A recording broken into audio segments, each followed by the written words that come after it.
Good afternoon, students. I think everybody's present. I think we should start the class. So, before anything, I want to cover the learning objectives for today, so that we're aligned and we know what we should learn and what are the topics that are covered. So, first, understand basic badminton rules, terminologies, score procedure. Secondly, demonstrate basic skills associated with badminton, including the clear, smash, and serve. Those are types of shots or strikes, if you may, in badminton, wherein your goal is to bring the shuttlecock, which is this, I will discuss this later, to the other side of the court or the play area, and to know the grip of how you should grip the badminton racket. So before we start, I think we should stretch, so that after the lecture, when we do our basic skills procedure, everyone is already warmed up. So let's stand and yeah.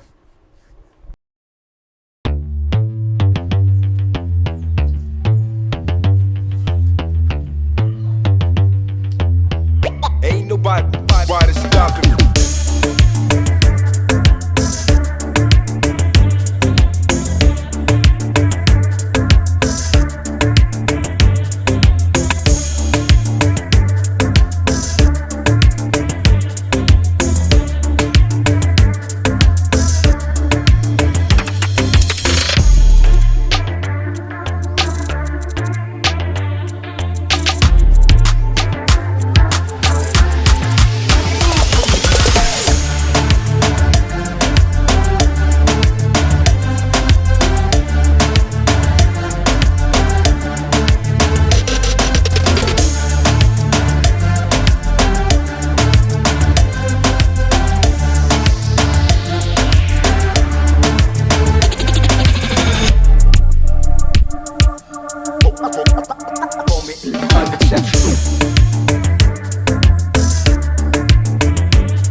Okay. Stretches are done. So first, let's discuss the basic rules. These are simplified rules, so because you're not necessarily going to be a player of badminton, you're just here to understand the game enough for you to play, not necessarily going to be a competitive player. So if you've had experiences before in badminton, just listen and refresh your memory. And if you're a novice or a beginner at badminton, please do take notes if possible. So yeah. First, scoring system. A match consists of the best of 3 games for 21 points. Every time there is a serve, there is a point scored. The side winning a rally, which is yung back and forth volleying of the ball, adds a point to its score. At 20 all,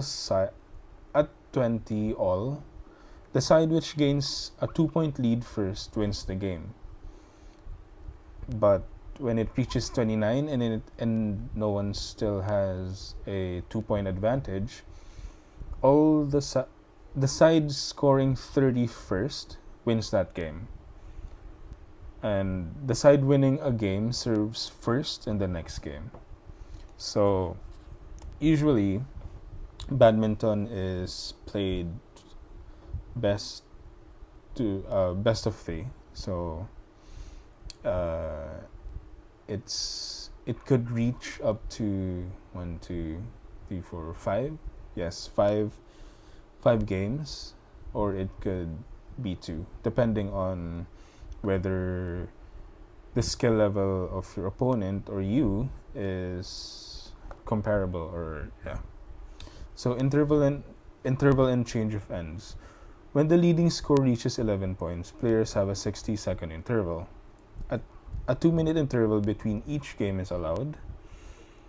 However, in the third game, players change ends when the leading score reaches 11 points. So switch court. So for singles, this is 1-on-1.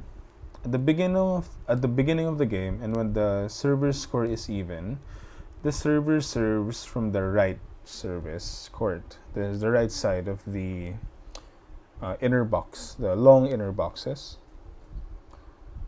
And when the server's score is odd, the server serves from the left service court. If the server wins a rally, again, rally is the back and forth, the receiver scores a point and becomes the new server. They serve from the appropriate service court, left if the score is odd, and right if it's even. So doubles, this is just a quick overview as well.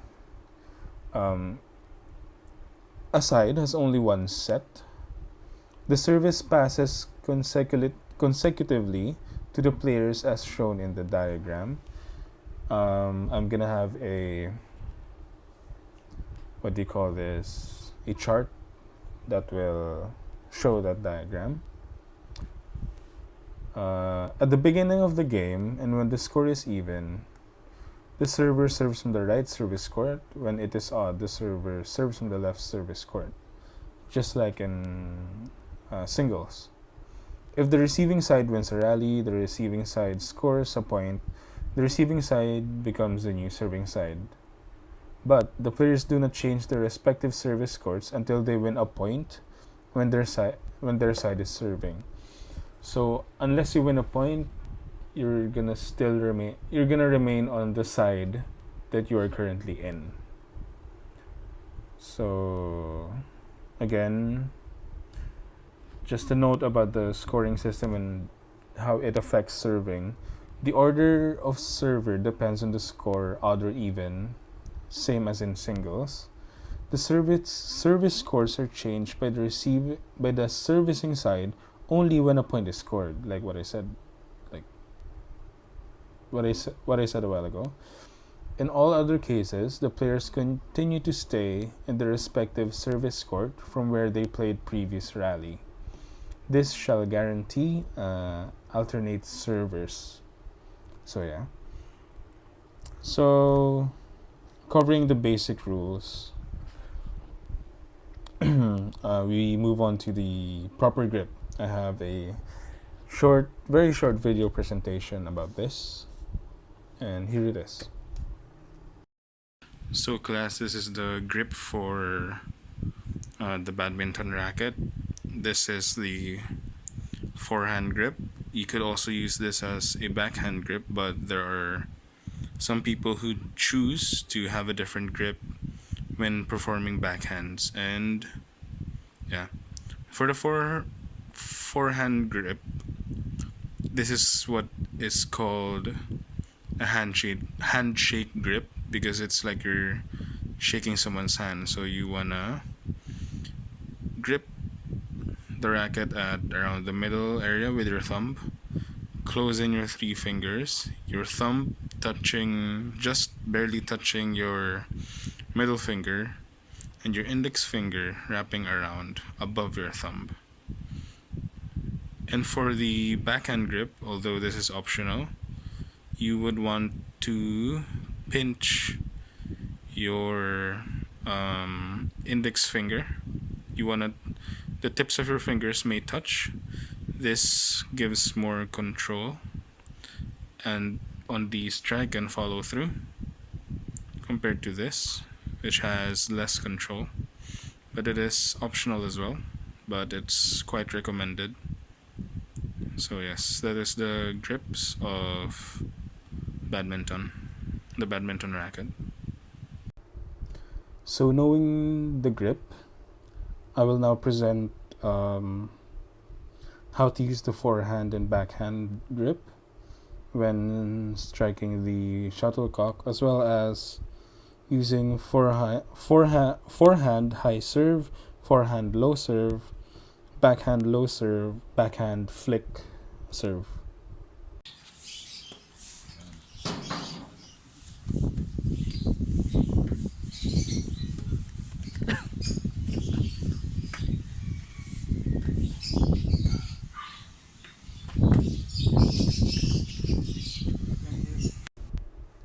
Now regarding forehand and backhand.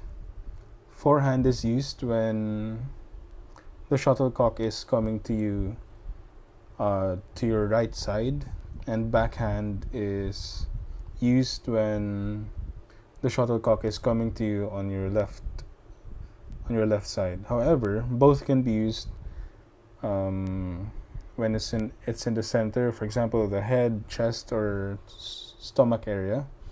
Both forehand and backhand could be used.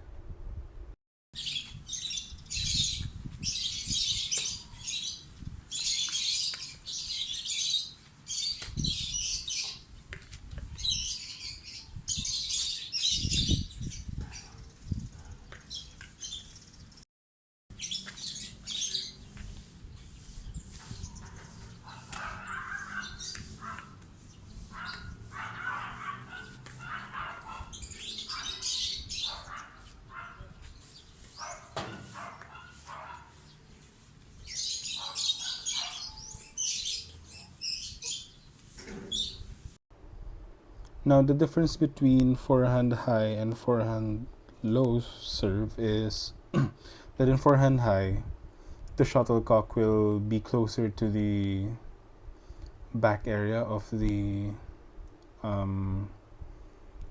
court, the serve area. So in that strategy, you want to keep one or the opponent towards the rear of the court, wherein in forehand low serve, the shuttlecock lands closer to the net, and you could use that strategy as well to your advantage.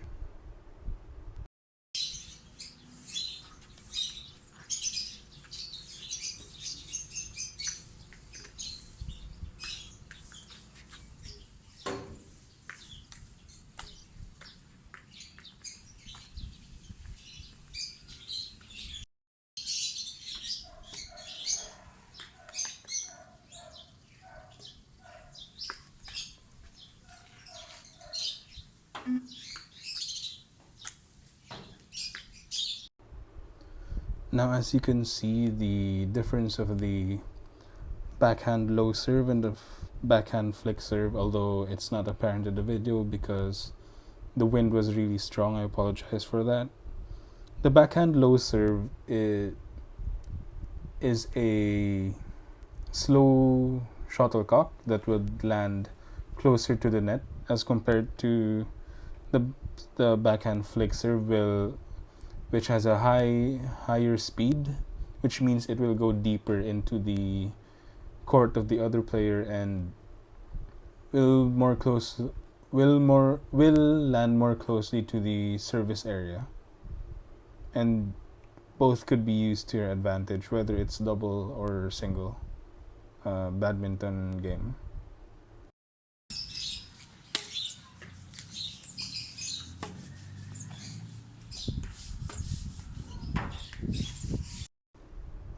Now, the clear shot is when you hit the shuttlecock from one end of the court to another. So in this shot, you keep distance from both you and your opponent from the net, and from this you could strategize on ways to try to score a point.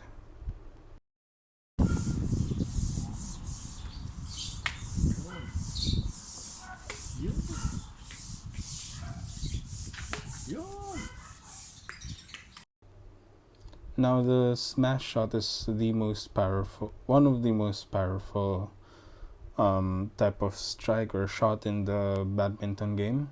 It is used with velocity, with speed and force, so that the shuttlecock lands relatively low and close to the net compared to the clear shot.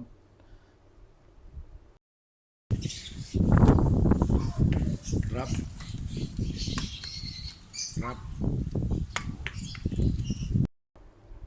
Now, this drive shot is used when you are relatively close to the net and you want to keep the shuttlecock as low and as close as to the net when it passes, and it will also drop very quickly, similar to the smash shot, but this has a lower height compared to the smash shot.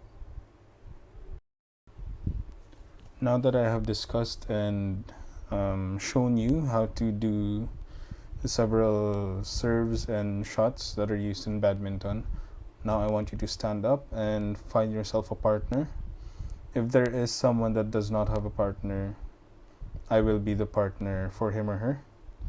And I want you to do first forehand high serve, and then forehand low serve, backhand low serve, backhand flick serve, clear shot, smash shot, and then drive shot. And 15 minutes before the bell, I will ask you to come to sit down again, and I will give you an assignment, and for your evaluation I will observe your proper form, proper backhand and forehand, and proper grips. Thank you. Please proceed to your partners. Okay, class, that's all for today, but before you go, I want to ask if you found the activity fun, boring, enjoyable, or whatsoever. Okay, that's good to hear. Now, before you go, I have as an assignment for you. First, study how to move around in the play area. Is it one-step movement, two-step movements, or whatever? Just research, or there are a lot of articles online, and we can discuss them next meeting, as well as research and watch videos on YouTube or whatever information sites that you have, how to execute a drop shot. Okay, that's a drop shot. And finally, I will give you a handout assignment, and this is the handout assignment. That's all for today, and see you next meeting. Thank you, class.